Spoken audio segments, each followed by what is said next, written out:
Hello students, good morning. मैं आपकी Shweta ma'am. बच्चों, जिंदगी की स्टडी में ये हमारा 5th वीडियो है और आज मैं आपके लिए एक बहुत ही शानदार स्टोरी लेकर आई हूँ। बच्चों, स्टोरी बहुत ही शानदार है और इसमें जो मैसेज आपको मिलेगा उसको हमको बहुत ज़्यादा एक्सप्लेन करने की जरूरत भी नहीं पड़ेगी, क्योंकि स्टोरी अपने आप में ही मैसेज बहुत अच्छा एक्सप्लेन करती है। तो स्टोरी आपको ध्यान से सुनना है। एक एग्जैक्ट और एकदम रियल स्टोरी है जो कि वास्तविकता है। अगर ये इस स्टोरी को सबने फॉलो कर लिया तो पूरी दुनिया ही बदल जाएगी। एक बहुत ही बेहतरीन स्टोरी है ये। तो चलिए बच्चों, स्टोरी शुरू करते हैं। स्टोरी में होता यह है कि एक होते हैं प्रकाश जी। एक प्रकाश नाम के एक शख्स होते हैं और एक दिन क्या होता है कि प्रकाश जी के दरवाजे पर सुबह सुबह, मतलब एक मनुष्य है, प्रकाश नाम है उनका, उनके दरवाजे पर सुबह सुबह नॉक होता है, खटखट खटखट। और जैसे ही वो अपना दरवाजा खोलते हैं तो सामने एक शख्स है, एक सामने कोई खड़ा है, एक मनुष्य खड़ा है सामने, जो कि स्माइलिंग के साथ कहता है प्रकाश जी को कि तुम मुझे रोज बुलाते थे ना, लो आज मैं आ गया। प्रकाश जी कहते हैं कि कौन हो तुम, मैं तुम्हें नहीं पहचानता। कहते हैं कि अरे तुम तो मुझे रोज बुलाते हो, मैं वही तो हूँ तुम जिसे रोज बुलाते हो, मैं आ गया और तुम मुझे पहचान नहीं रहे हो। वो कहते हैं, प्रकाश जी कहते हैं कि देखो सुबह सुबह ये मजाक पसंद नहीं है, मैं तुमको बिल्कुल भी नहीं पहचानता। कहते हैं कि नहीं पहचानता, रोज तुम बुलाते हो मुझे और तुम मुझे नहीं पहचानते। सुबह सुबह डेली तुम मेरा नाम लेते हो, तुम कहते हो हे भगवान आ जाओ मेरे साथ रहो, मैं वही भगवान हूँ, मैं वही ईश्वर तो हूँ। तो प्रकाश जी को बहुत गुस्सा आता है। कहते हैं कि अरे सुबह सुबह इस तरीके से मजाक ये ठीक अच्छी बात नहीं है, सुबह सुबह झूठ बोल रहे हो। तो कहते हैं, जो सामने खड़े हैं वो कहते हैं कि मैं ईश्वर हूँ और मैं सिर्फ तुम्हारे लिए आया हूँ, क्योंकि मुझे तुम रोज बुलाते हो ना, तो मैं सिर्फ तुम्हारे लिए आया हूँ। तुम्हारे साथ मैं रहूंगा और तुम्हारे अलावा मैं किसी और को दिखाई भी नहीं दूंगा। तब तक क्या होता है कि पीछे से उनकी माँ आती हैं और उनकी माँ ईश्वर जो प्रकाश, जो उनका बेटा है प्रकाश को आवाज देती है कि अरे प्रकाश, सुबह सुबह तुम अकेले अकेले दरवाजे पर किससे बात कर रहे हो। तब प्रकाश जी को रियलाइज होता है कि ओहो, यानी कि ये जो खड़े हैं सामने ये वाकई सही बोल रहे हैं, ये ईश्वर हैं, क्योंकि ये उनकी माँ को दिखाई नहीं दिए। तो वो ईश्वर को कहते हैं कि आइए ईश्वर पधारिए। घर में ले जाते हैं और जा करके सोफे पर ईश्वर को कहते हैं बैठिए। ईश्वर उनके साथ बैठते हैं और तब तक उनकी माँ आती हैं, जिनको कि ईश्वर दिखाई नहीं दे रहे हैं, उनको सिर्फ प्रकाश जी दिखाई दे रहे हैं। तो वो ला करके एक कप चाय, सुबह सुबह डेली जो होता है रूटीन के हिसाब से एक कप चाय और न्यूज़पेपर उनकी माँ उनको देती है प्रकाश जी को। और प्रकाश जी जो है, उनका नेचर प्रकाश का कुछ ऐसा है कि वो हर चीज में कमी निकालते हैं। तो वो जब चाय पीते हैं तो चाय उनको ज्यादा मीठी लगती है और अपने आदत के अनुसार, अपने नेचर के अनुसार अब बस वो झल्ला करके बोलने वाले हैं अपनी माँ से कि अरे माँ ये कैसा चाय बना दिया। अभी बस ऐसा वो बोलने ही वाले हैं, तब तक उनको रियलाइज होता है कि ओ ईश्वर तो मेरे साथ में, ये मुझे देख रहे हैं, है ना, ईश्वर मेरे साथ मेरे को देख रहे हैं और ये क्या कहेंगे कि अपनी माँ से बड़ी है इनकी माँ और अपनी माँ से बोलने का इसको तमीज नहीं है, इस तरीके से बात कर रहा है, पाप कर रहा है। तो खैर ये सब सोचते हुए ईश्वर प्रकाश जो है, और प्रकाश जी वो चुपचाप आते, चाय पीते हैं, न्यूज़पेपर पढ़ते हैं और अपने डेली रूटीन के हिसाब से रेडी होने लगते हैं ऑफिस के लिए। जब ये रेडी हो जाते हैं ऑफिस के लिए तो फिर आते हैं ये ब्रेकफास्ट के लिए बैठते हैं। ये जब ब्रेकफास्ट के लिए बैठते हैं तो इनकी वाइफ इनके लिए नाश्ता लगाती है और बाकी सारी तैयारी सब करते रहते हैं, माँ और सभी तैयारी करते रहते हैं इनको ऑफिस के लिए, मतलब सपोर्ट करते रहते हैं कि भाई ये ऑफिस जा रहे हैं तो इनको जिन जिन चीज़ों की जरूरत है वो तैयारियां चलती रहती हैं। वाइफ ब्रेकफास्ट लगाती हैं, टेबल पर आकर के बैठते हैं और प्रकाश जी और ईश्वर को भी बोलते हैं कि ईश्वर जी मतलब पधारिए भगवान, आप भी भोजन ग्रहण करिए। जब इन अपने नेचर के अनुसार फिर वही बात कि इनको हमेशा कुछ ना कुछ अपनी वाइफ में ये कमी निकालते हैं, चाहे इनकी वाइफ कितनी भी मेहनत कर लें, किसी भी तरीके से काम करें, लेकिन इनको कुछ ना कुछ कमी निकालते हैं और हमेशा झल्ला करके अपनी वाइफ से बोलते हैं कि पागल हो क्या, बेवकूफ हो क्या, कॉमन सेंस नहीं है तुम्हारे पास, ये ऐसे करते हैं क्या। और खाने में खाना कभी उनको परफेक्ट लगता नहीं है, हमेशा खाने में कुछ न कुछ कमी निकालते हैं कि ये इसमें ये कमी है, इसमें ये कमी है।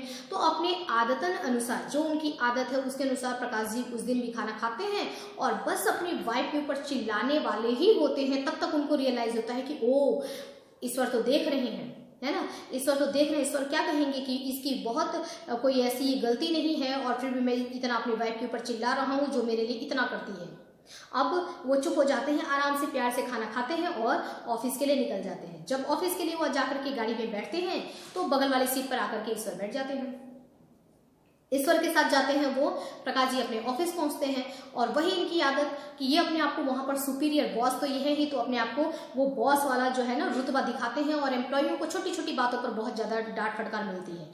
तो अब उस दिन क्या होता है कि एम्प्लॉय जिनसे जो गलती हो जाती है वो आते हैं, ला करके फाइल वगैरह देते हैं, कुछ मिस्टेक इनसे हुई रहती है तो भी उनके ऊपर बस चिल्लाने वाले ही होते हैं। तब तक इनको ध्यान आता है कि ओहो ईश्वर तो ये मुझे देख रहे हैं, तो वो चिल्लाते नहीं है बल्कि इट्स ओके, कोई बात नहीं, आगे से इसको ठीक कर लेना, कुछ इस तरीके से रिप्लाई दे करके और एम्प्लॉइयों से भी बहुत ही प्यार से ये बात करते हैं, समझाते हैं कि देखो तुमने ये मिस्टेक किया है, आगे से इसको ऐसे ध्यान से कर लेना, ठीक है। चलिए अब ऑफिस में एक आदमी आते हैं जिनको प्रकाश जी से कुछ काम करवाना है, तो वो काम करने के लिए बोलते हैं कि आप अगर ये मेरा काम जल्दी कर देंगे तो मैं आपको इसके बदले में एक्स्ट्रा ये पैसे पे करने के लिए तैयार हूँ।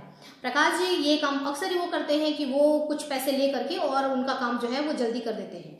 अब वो बस घूस ले करके, एक तरीके से करप्शन कहा जाएगा, अब वो काम वो उनसे पैसे लेने ही वाले होते हैं, उनको अमाउंट बताने ही वाले होते हैं, तब तक उनको ध्यान आता है कि वो ईश्वर तो मुझे देख रहे हैं, ये कहेंगे कि देखो ये है ना इस तरीके की ये कमाई कर रहा है, ईमानदारी की कमाई नहीं है बल्कि ये एक्स्ट्रा पैसे ले रहा है।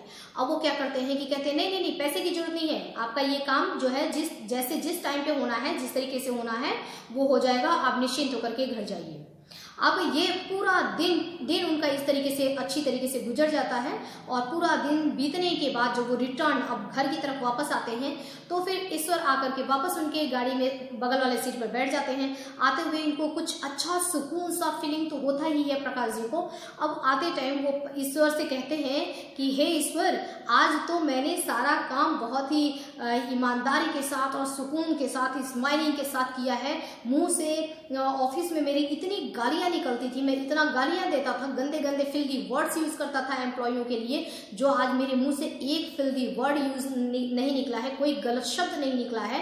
आज मैं काफी अच्छा महसूस कर रहा हूँ।